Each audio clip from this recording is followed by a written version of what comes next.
Assalamualaikum warahmatullahi wabarakatuh. Selamat pagi anak-anakku semuanya. Mudah-mudahan keadaan kalian selalu sehat dan dalam lindungan Allah Subhanahu wa taala. Sebelum kita melanjutkan materi lanjutan yang minggu kemarin, Ibu mau kasih tahu nih kalau ada 3 orang guru yang mengajar prakarya di kelas 8. Tak kenal maka tak sayang. Jadi Ibu mau memperkenalkan dulu guru-guru yang ngajar prakarya di kelas 8.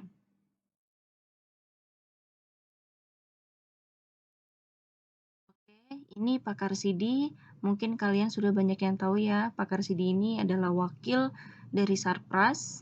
Pakar Sidi ini mengajar prakarya di kelas 8 F, G, dan H. Selanjutnya, ini Bu Mary Susanti. Bu Mary ngajar prakarya di kelas 8 C dan D.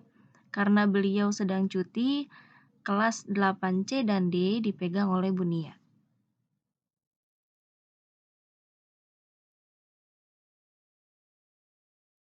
Selanjutnya, saya sendiri, Kurnia Fajarwati Aditya, Bunia ngajar prakarya kelas 8A, B, dan E. Oke anak-anak, sebelum pembelajaran dimulai, kalian siapkan dulu buku catatan prakarya kalian, siapkan pulpen, kalian catat isi yang ada di slide berikutnya.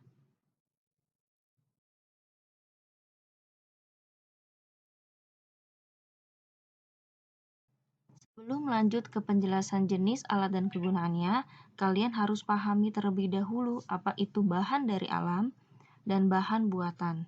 Sedikit Ibu jelaskan lagi, bahan alam itu adalah bahan bakunya terbuat dari alam, yang sudah ada di alam. Bahan buatan adalah bahan utamanya yang dibuat oleh manusia yang bukan dari alam.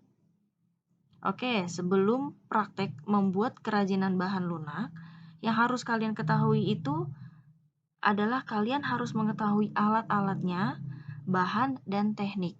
Sekarang, saya akan menjelaskan tentang alat dan kegunaannya.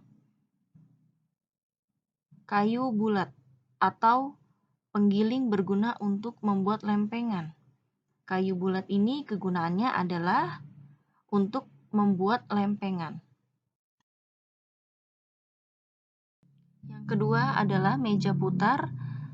Kegunaannya untuk membuat keramik. Yang ketiga, tali pemotong. Berguna untuk memotong tanah liat atau mengambil keramik. Biasanya, dua alat yang ada di gambar ini itu sangat berkaitan untuk pembuatan keramik dari tanah liat.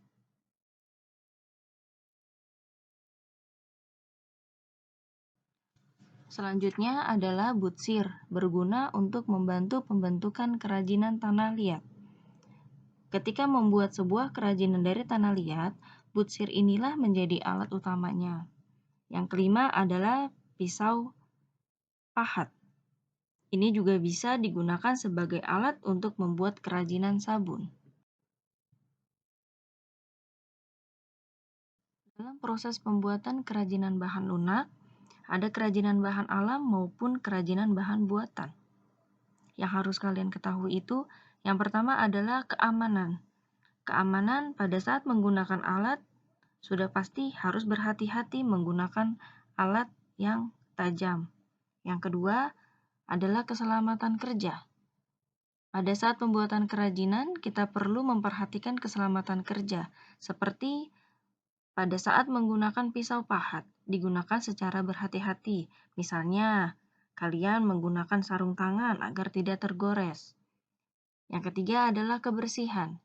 Jangan lupa memperhatikan kebersihannya pada saat melakukan pembuatan kerajinan bahan lunak. Yang terakhir adalah teknik pengolahan kerajinan. Teknik itu sama dengan cara. Yang pertama adalah tanah liat. Cara untuk membentuk atau membuat kerajinan dari tanah liat itu seperti apa. Yang kedua, getah nyatu. Caranya itu seperti apa untuk bisa membuat sebuah kerajinan dari getah nyatu. Yang ketiga itu lilin. Caranya itu seperti apa? Kalian bisa baca di tabel yang ini, yang sudah Ibu sediakan ya pastinya. Oke, ini yang slide terakhir. Ini adalah proses pembuatan kerajinan keramik. Yang tadi sudah Ibu bilang ya, teknik itu adalah cara. Di sini adalah proses pembuatan kerajinan keramik. Caranya itu atau tekniknya itu dipijit dan ditekan. Teknik pilin atau cara pilin, teknik atau cara lempengan, teknik atau cara cetak, teknik atau putar. Teknik itu sama dengan cara. Penjelasannya ada di buku paket halaman 21. Kalian silakan baca penjelasannya seperti apa, di situ semuanya sudah lengkap. Oke anak-anak, jangan lupa ya, semuanya dicatat dari pertemuan pertama sampai sekarang pertemuan kedua.